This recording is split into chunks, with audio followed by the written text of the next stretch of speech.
Rome was a big city, and big cities have similar problems and force you into similar situations the world over.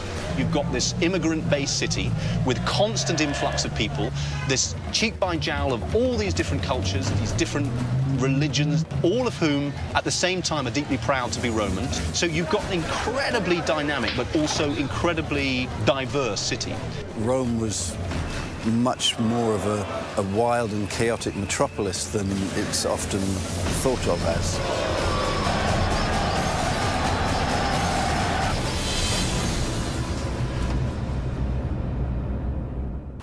One of the interesting things to try and get right is the relationship between free people and slaves. How happy, eh?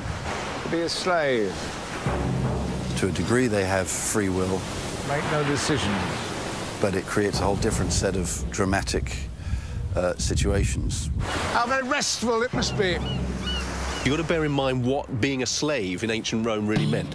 You got an incredibly wide range of experience in being a slave. How could you treat someone like that? If they can't hack being a slave, they can kill themselves.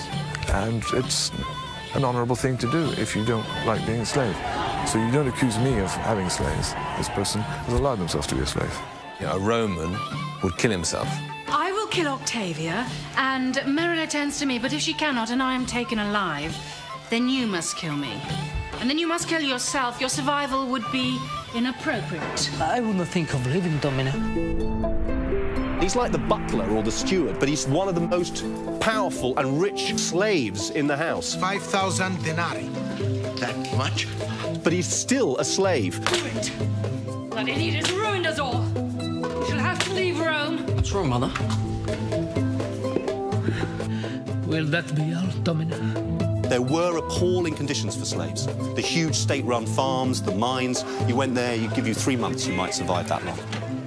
But that's a tiny fraction of slaves. Many slaves are living in complete conditions of trust alongside their masters and mistresses, and very often they're freed. This was a very cosmopolitan city. Rome had already conquered much of the known world, and so there were people of many ethnicities who came in, both slaves and free people who came in and intermingled with Roman society. No one knows how many slaves there were in comparison with what you'd have to call free people in Rome, but it's a very, very high number. Some people have suggested it's as much as 70%.